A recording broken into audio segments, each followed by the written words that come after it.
नमस्कार दोस्तों, स्वागत है आपका हमारे YouTube चैनल इजी कैम में।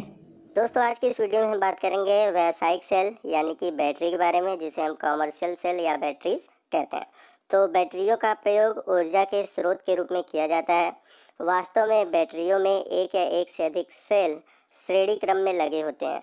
यह वास्तव में गैल्वेनिक सेल होते हैं जो रासायनिक ऊर्जा को विद्युत ऊर्जा में बदल देते हैं। तो कहने का तात्पर्य है कि जो बैटरियों का प्रयोग किया जाता है उसका उपयोग हम ऊर्जा के स्रोत में करते हैं, और बैटरियां जो होती हैं एक या एक से अधिक जो सेल होते हैं उनके श्रेणी क्रम में लगने से बनती हैं, और ये प्रायः गैल्वेनिक सेल होती हैं। और हम लोगों ने गैल्वेनिक सेल में पढ़ा है जो कि रासायनिक ऊर्जा को विद्युत ऊर्जा में बदलती है। नेक्स्ट हम बात करते हैं बैटरियां अथवा सेल के प्रकार की। तो ये 3 प्रकार की होती हैं। पहला है प्राथमिक सेल, दूसरा है द्वितीयक सेल और तीसरा है ईंधन सेल।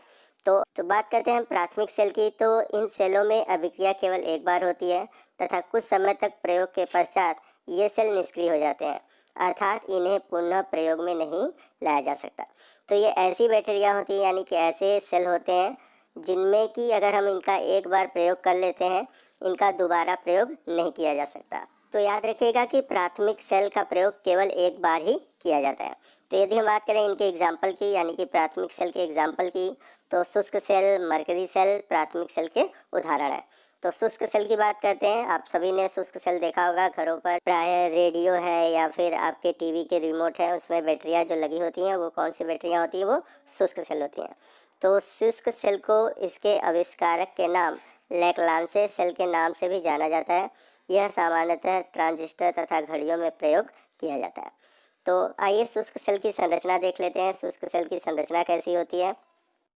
तो हम बात करते हैं शुष्क सेल यानी कि ड्राई सेल की। तो ड्राई सेल आप सभी ने देखा होगा घरों पर, जैसा कि मैंने बताया कि रिमोट की बैटरियां होती हैं या फिर ट्रांजिस्टर है या फिर घड़ियों में लगने वाली जो बैटरियां होती हैं वो शुष्क सेल कहलाती हैं।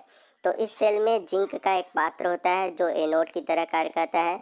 इसके मध्य में एक ग्रेफाइट यानी कि कार्बन की छड़ होती है जिसके ऊपर पीतल की एक टोपी लगी होती है।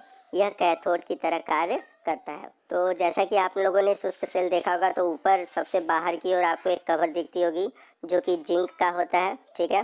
और बीच में एक रॉड होती है जो कि कार्बन का होता है, जिसे हम कहते हैं कैथोड, जो कि पॉजिटिव होता है। जबकि जो आपका जिंक वाला पार्ट होता है वो एनोड की तरह कार्य करता है। और आपने देखा होगा कि ये जो कार्बन वाली छड़ है इसके ऊपर एक पीतल की टोपी लगी होती है। तो ये जो कार्बन की छड़ होती है प्लस का कार्य करती है, यानी कि कैथोड का कार्य करती है, लेकिन जो जिंक वाला पार्ट होता है वो एनोड यानी कि ऋण प्लेट की तरह कार्य करता है। कार्बन की छड़ के चारों ओर मैग्नीशियम डाइऑक्साइड व कार्बन के चूर्ण भरे होते हैं। ऐसा इसलिए भरा होता है क्योंकि जो इसके अंदर एनोड और कैथोड के बीच जिंक क्लोराइड और अमोनियम क्लोराइड के जो पेस्ट होते हैं उनके बीच डीपोलराइजेशन न हो। कहने का मतलब, अगर आपने शुष्क सेल देखा होगा तो इसके अंदर जिंक क्लोराइड और अमोनियम क्लोराइड का आपको पेस्ट दिखाई देता होगा। ये पेस्ट जो होते हैं इनमें केमिकल रिएक्शन होता है और इसी केमिकल रिएक्शन के थ्रू हमें वैद्युत ऊर्जा प्राप्त होती है। तो शुष्क सेल में जो अमोनियम क्लोराइड और जिंक क्लोराइड हैं ये इलेक्ट्रोलाइट्स यानी कि विद्युत अपघट्य का कार्य करते हैं, जो कि अपने आयनों में टूटते हैं, और आयनों के टूटने के कारण यहाँ पर आपको वैद्युत ऊर्जा प्राप्त होती है। और जैसा कि मैंने बताया था कि मैग्नीशियम डाइऑक्साइड और कार्बन का जो चूर्ण होता है वो डीपोलराइजेशन का कार्य करता है। और जैसे जैसे अमोनियम क्लोराइड और जिंक क्लोराइड अभिक्रिया करती जाती हैं, जैसे जैसे हम बैटरी का उपयोग करते जाते हैं, तो धीरे धीरे वो जो जिंक की प्लेट होती है आप लोगों ने देखा होगा वो खत्म होती जाती है, यानी कि टूटती जाती है। तो ये है हमारा शुष्क सेल। दूसरा हमारा प्राथमिक सेल है मरकरी सेल। मरकरी सेल का प्रयोग श्रवण यंत्र, घड़ियों आदि में किया जाता है, जिसमें जिंक मरकरी अमलगम एनोड का कार्य करते हैं तथा HgO एक कार्बन की पेस्ट कैथोड का कार्य करता है। और इसमें जो KOH एवं जिंक ऑक्साइड का जो पेस्ट होता है वो विद्युत अपघट्य होता है। तो आपने कलाई घड़ी देखी होगी, तो कलाई घड़ी में आपने देखा होगी जो छोटी बैटरियां होती हैं वो मरकरी सेल होती हैं, और इनमें जो जिंक मरकरी अमलगम होता है वो एनोड का कार्य करता है तथा HgO एवं कार्बन का जो पेस्ट होता है वो कैथोड का कार्य करता है। और इसमें KOH एवं ZnO का पेस्ट भरा होता है जो कि विद्युत अपघट्य का कार्य करता है। तो आपने देखा कि ये जितनी भी बैटरियां थी ये किस तरह की बैटरियां थी? ये बैटरियां थी आपकी प्राथमिक सेल, और इन सेलों का प्रयोग बस एक ही बार हो सकता है। जब ये सेल मतलब इसमें जो रासायनिक अभिक्रिया हो जाती है तो ये बैटरियां क्या होती हैं, खराब हो जाती हैं। इनका रीयूज़ नहीं कर सकते हैं क्योंकि प्राथमिक सेल का रीयूज़ नहीं होता। ये तो बात हुई प्राथमिक सेल और प्राथमिक सेल के उदाहरण की। नेक्स्ट हम बात करते हैं द्वितीयक सेल, या इसी को हम बोलते हैं संचायक सेल। इंग्लिश में उसे बोलते हैं हम सेकेंडरी या स्टोरेज सेल। एक संचायक सेल को उपयोग के पश्चात विपरीत दिशा में विद्युत धारा के प्रवाह द्वारा पुनः आवेशित कर फिर से प्रयोग में लाया जा सकता है। एक अच्छी संचायक सेल अनेक बार आवेशन तथा निरावेशन के चक्रण से गुजर सकता है। तो जितने भी द्वितीयक सेल होते हैं या संचायक सेल होते हैं, इनका पुनः यूज़ होता है क्योंकि इन्हें हम पुनः चार्ज करके दोबारा से इनका प्रयोग कर सकते हैं। तो जितने भी संचायक सेल होते हैं वो अनेक बार अनावेशित होते हैं, फिर निरावेशित होते हैं, और ये चक्रण बार बार होता रहता है, यानी कि इनका बार बार पोलराइजेशन और डीपोलराइजेशन होता रहता है। तो यदि हम बात करें द्वितीयक सेल के उदाहरण की, तो इसका सबसे बेस्ट उदाहरण है सीसा संचायक सेल। बहुत ही इम्पॉर्टेंट है और ये एग्जाम में पूछा जाता है। तो आइए जानते हैं सीसा संचायक सेल क्या होता है। तो सीसा संचायक सेल सामान्यतः वाहनों एवं इन्वर्टर में प्रयोग किया जाता है। इसमें एनोड लेड का बना होता है तथा कैथोड लेड डाइऑक्साइड यानी कि PbO2 से भरा होता है। लेड का ग्रिड होता है। इसमें 38% H2SO4 का विलयन विद्युत अपघट्य का कार्य करता है। तो आइए सीसा संचायक सेल के बारे में हम डिटेल से जानते हैं क्योंकि एग्जाम के पॉइंट ऑफ व्यू से मोस्ट इम्पॉर्टेंट है।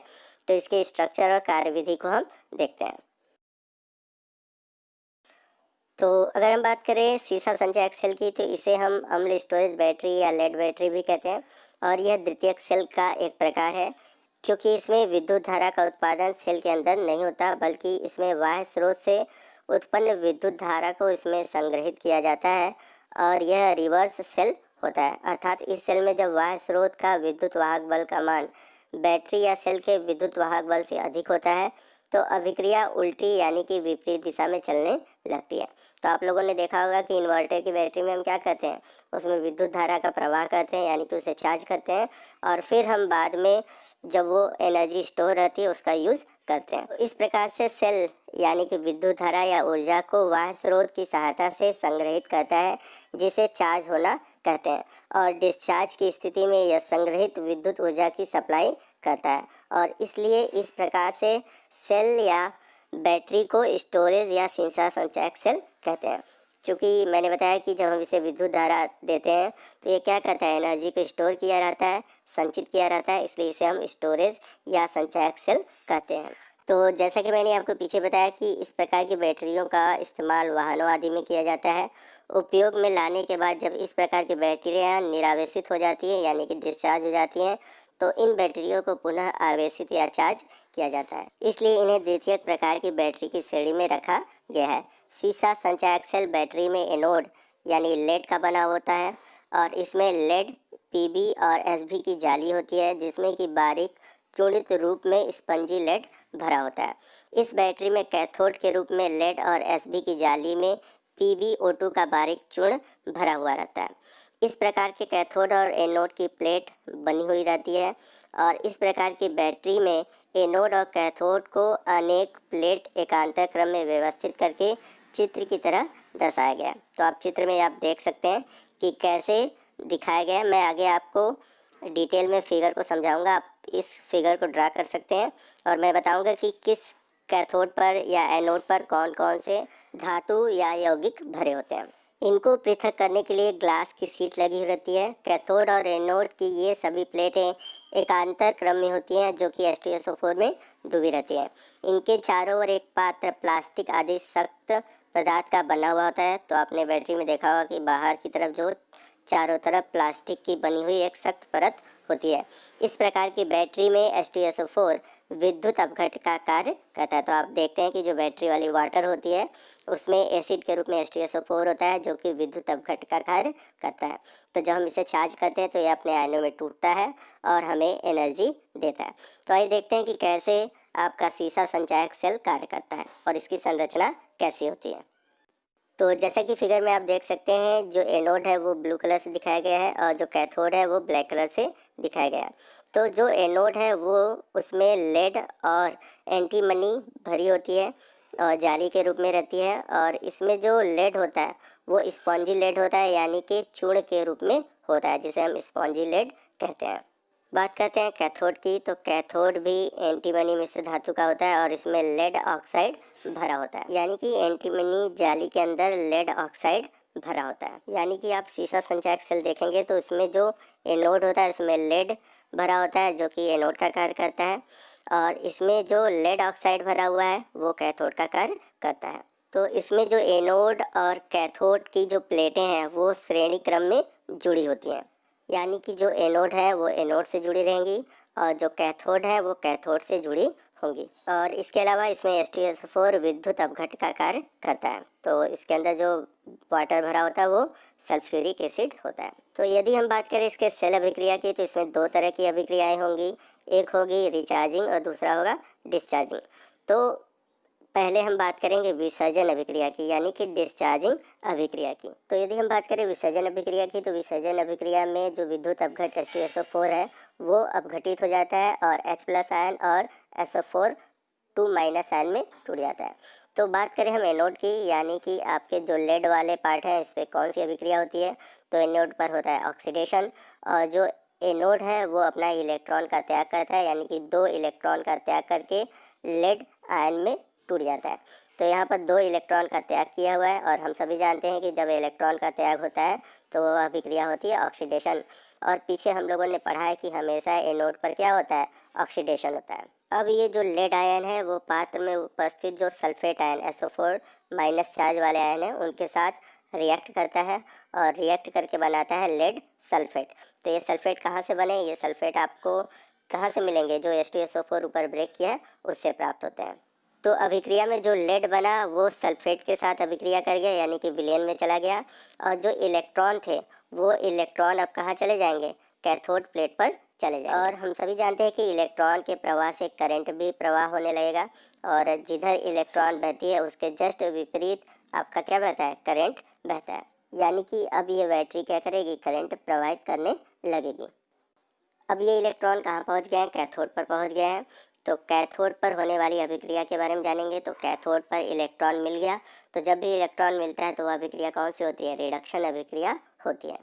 तो कैथोड पर होता क्या है, कैथोड पर जो लेड डाइऑक्साइड है जो कि आपके H2SO4 से प्राप्त सल्फेट आयन है और H+ आयन है, और अभिक्रिया में एनोड से प्राप्त जो इलेक्ट्रॉन है, तो इलेक्ट्रॉन हमें कहाँ से मिले हुए, एनोड से मिले हुए, तो इन सभी से अभिक्रिया करके बनाता है लेड सल्फेट और जल।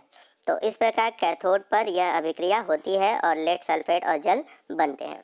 तो जैसे जैसे अभिक्रिया होती है, जैसे जैसे हमें करंट मिलते हैं तो जल की मात्रा बढ़ती जाती है, और सल्फ्यूरिक अम्ल टूट रहा है तो सल्फ्यूरिक अम्ल की मात्रा घटती जाती है। क्यों, क्योंकि अभिक्रिया के दौरान क्या बन रहा है, जल बन रहा है, और जो सल्फ्यूरिक आयन है वो अपना ब्रेक करके करंट हमें दे रहा है, तो सल्फ्यूरिक अम्ल की मात्रा घट जाती है और वाटर की मात्रा क्या होती है, बढ़ती जाती है।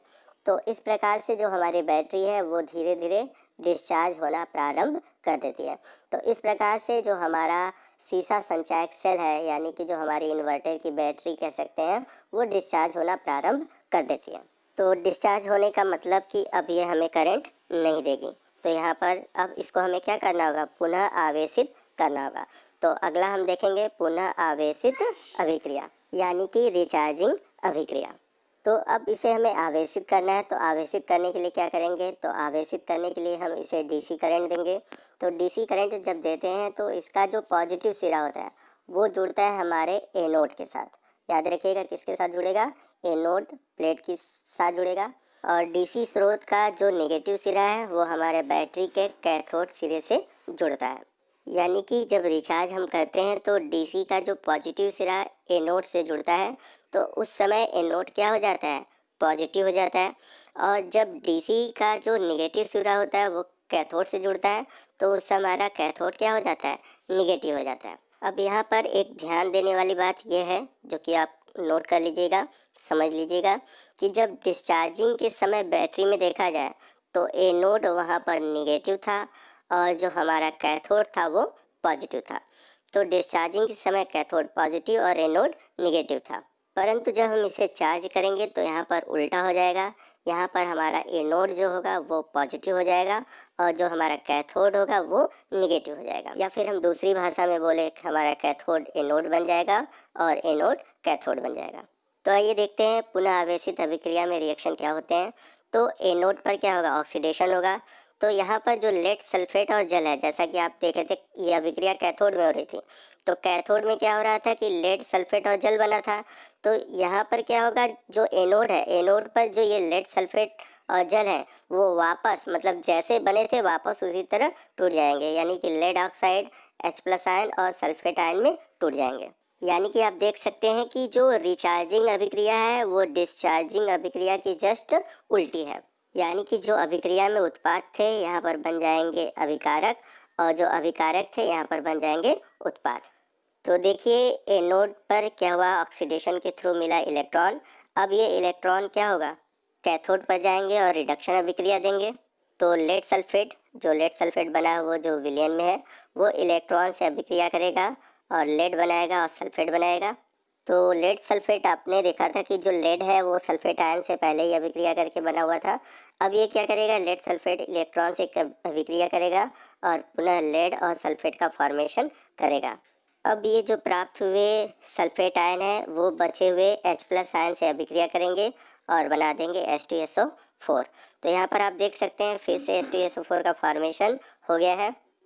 यानी कि रिचार्जिंग अभिक्रिया में सल्फ्यूरिक अम्ल की जो सांद्रता है यानी कि इसकी मात्रा है वो बढ़ गई, और यहाँ पर जो लेड सल्फेट है वो जल से अभिक्रिया करके वापस उसे खत्म कर दिया।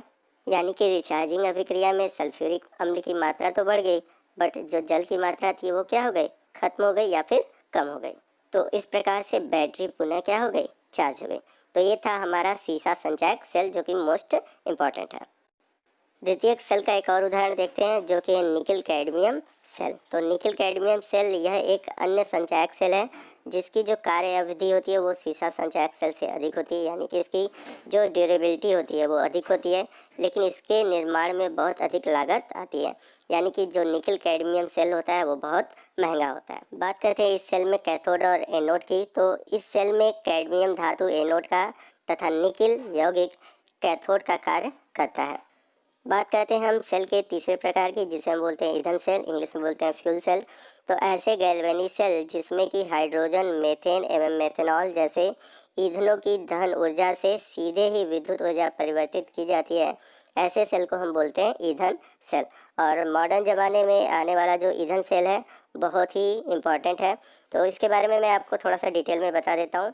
तो अक्सर आप लोगों ने हाइब्रिड कारों के बारे में सुना होगा, अक्सर न्यूज़ में आपको हाइब्रिड कारों के बारे में बताया गया है।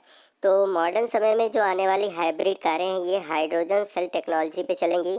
तो वर्ष 2020 में जो टोक्यो ओलंपिक से पहले जापान हज़ारों हाइड्रोजन सेल तकनीक या ईंधन सेल का प्रयोग करके बाज़ारों में लाने वाला है।